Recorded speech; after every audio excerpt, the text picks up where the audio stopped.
Hello, welcome! This is Storyboards by StuffPOP. I'm Josh, and this is my video on my comics making process. This is how I made Uptown Undertale. Before we get started, you can go buy Uptown Undertale and Juniper's Long Day, my two 10-page black and white comics bundled for 99 cents over at Gumroad. That's gumroad.com/StuffPopComics. And if you're interested in more art in process videos, make sure to subscribe. But let's get into it. I'll be showing the Procreate time-lapse video in the background, next to the finalized page, along with some snippets of the script, reference photos, so on, so on. So I'm going to be talking about page 1 and page 5, the very beginning of the story and the very middle of the story. That's because very different things happen on each page, both visually and functionally. Page 1 is an introduction to the story. It brings us into where Pepita's coming from, where the action starts, and it's exactly as you see on page.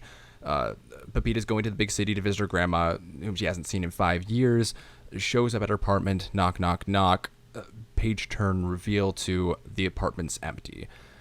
And then this is very cinematic type scene, narration, internal monologue, captions, panning shots, not directly into the action yet. Page 5, on the other hand, is a lot of interaction between characters and a lot of speech, dialogue bubbles, and straight into the story. It's Vera welcomes Pepita and Donald into her apartment. Donald is a client of hers. She's the fortune teller, goes through the palm reading and tarot reading, and then it gives the contrasting perspectives of Vera and Donald on Donald's mortality, on his terminal condition, where he sees seeing a fortune teller and looking towards the future at the end of his life as preparation for the afterlife. Let's get very optimistic, giving him hope. And Vera, on the other hand, doesn't understand it. Thinks it's very silly, very stupid, but she just takes advantage of him as a client. But let's get into the actual process and the pages themselves. You'll see for page 1, I made heavy use of references because these aren't necessarily things I draw all the time or know how to draw off the bat, like trains, city skylines, knocking on a door, Brooklyn-type apartments, that sort of thing. So yeah, you'll see walking downstairs. All of those things I use a lot of reference for actually setting it up.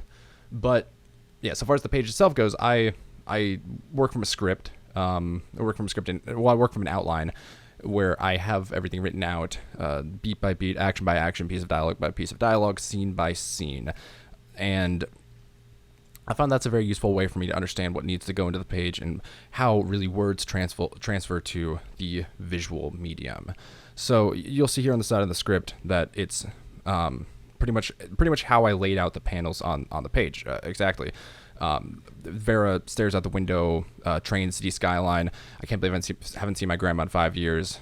She knocks on the door, that sort of thing, beat by beat. And from there, I pretty much take that, stare at a blank page, and get an idea in my head of how to lay it out, where to start and end the scene. So this first page is pretty obvious. I mean, it starts at the beginning, starts kind of just in motion, Pepita coming into the city on the train, and then the page ends on her knocking on the door so we can get the page turn reveal to empty apartment.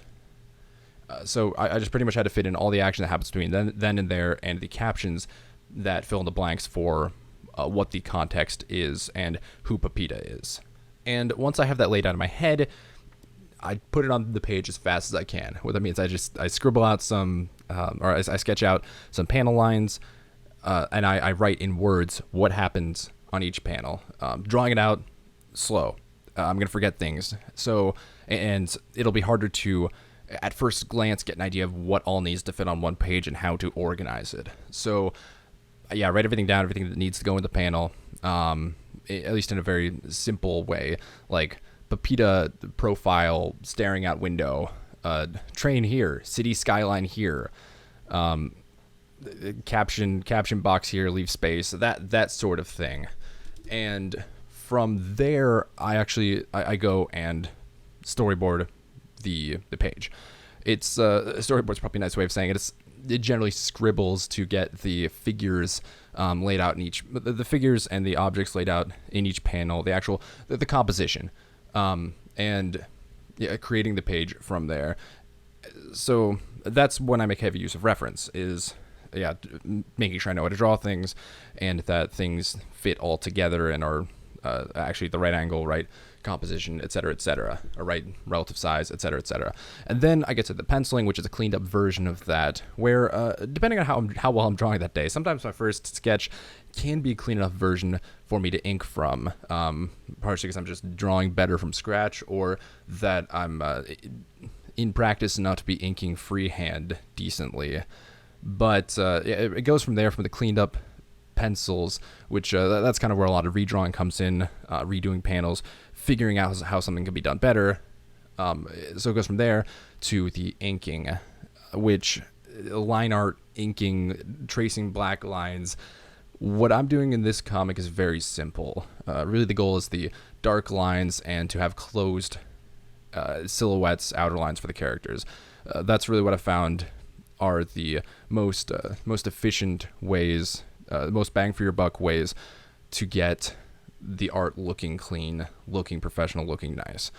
And yeah, you'll see that's pretty much all that's going on here. It's pretty much just trying to have some clean lines and a complete form and figure and backgrounds, whatever, on the page to work from and to look at from there. So it's a completed project. Then into the inking. For this project, I was trying something new. For Juniper's Long Day, I had done some grayscale, like 2 tones of gray for shading. And I was talking to a friend who's giving me some feedback on it, and he pointed out that oftentimes the gray made it look very flat. There was no depth, no pop, no contrast there. And he showed me by comparison, pointed out that a lot of manga and some stuff that he had drawn, using just straight up blacks for the backgrounds, eyes, color, shading, whatever, that contrast just makes it pop and adds depth in a way that grays don't, at least in a black and white comic. And I've been, for more context, I've been reading and studying a bunch of Love and Rockets recently, and especially Jaime Hernandez's art is an excellent example of how to create depth from just straight up black and white. And so that's really all that went into this. I didn't add any extra shading just for the expediency of creating the book. I might do that going forward for my next project. I might not. I'm really still trying to figure out what the best process is for creating good looking art or a good story versus the amount of time it takes to put into that, and what time I end up making for creating comics, and really how many stories I want to tell. Sometimes I just want to tell more stories, which involves needing to draw faster. So that's kind of a constant balance or struggle going on here, and while you see some level of cartoonishness and very simple technique when it comes into creating this page. Then from the inking and shading comes into everything on top of that, the sound effects and the lettering. Sound effects I just hand letter, I hand draw out. I'm still working on making that look better and might eventually just transition to using actual sound effects lettering packages and fonts to do that.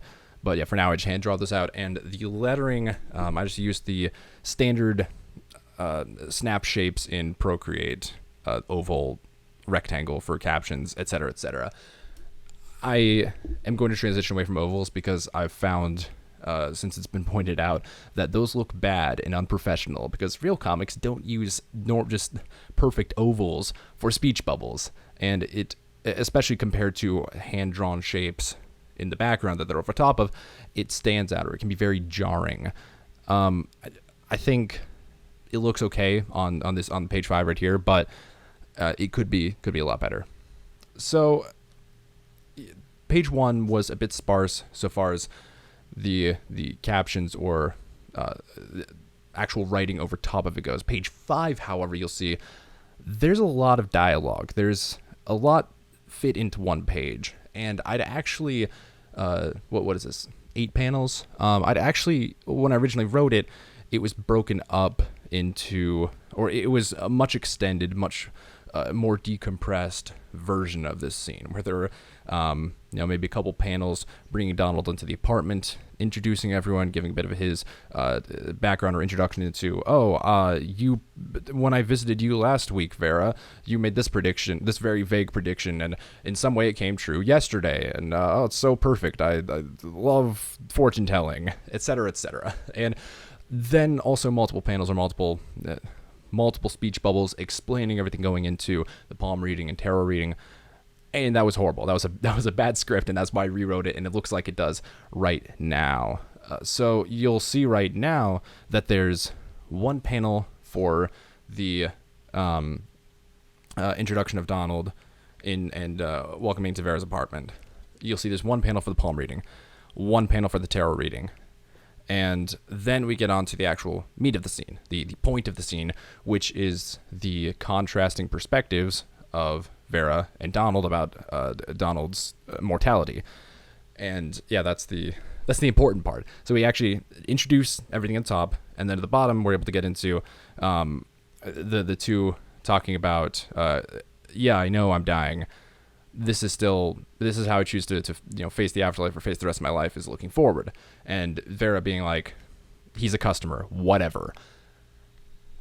And kind of getting into those characterizations, and that getting into the real theme of the larger story of Uptown Undertale too, of Pepita processing her grandma's off-screen death.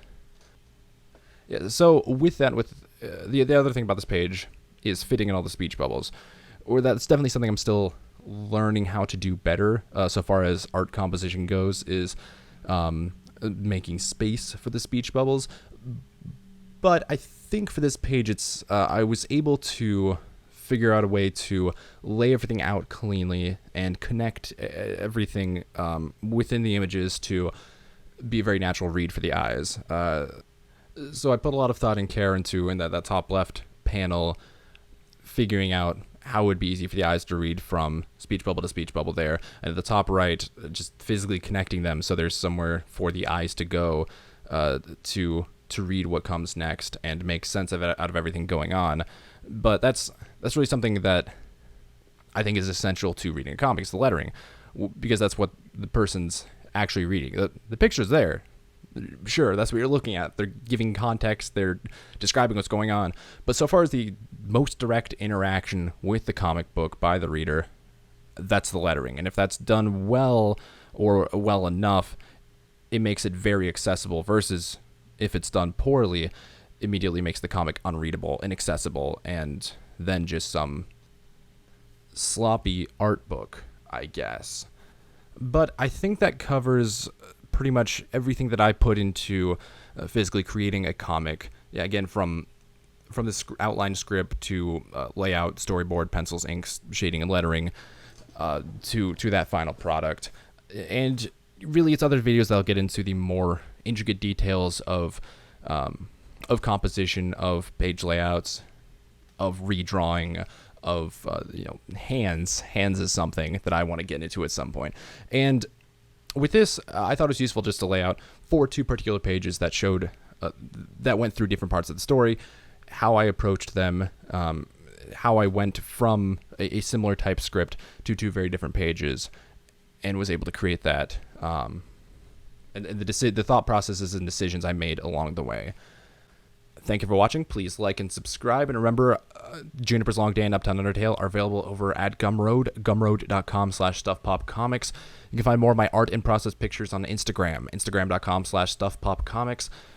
And I also do a comedy conspiracy podcast called OK Hear Me Out. That's OKHMO on Apple Podcasts, or you can just go over to StuffPop.com/OK. You can find all the links down in the description. Thanks again for watching. Have a good day.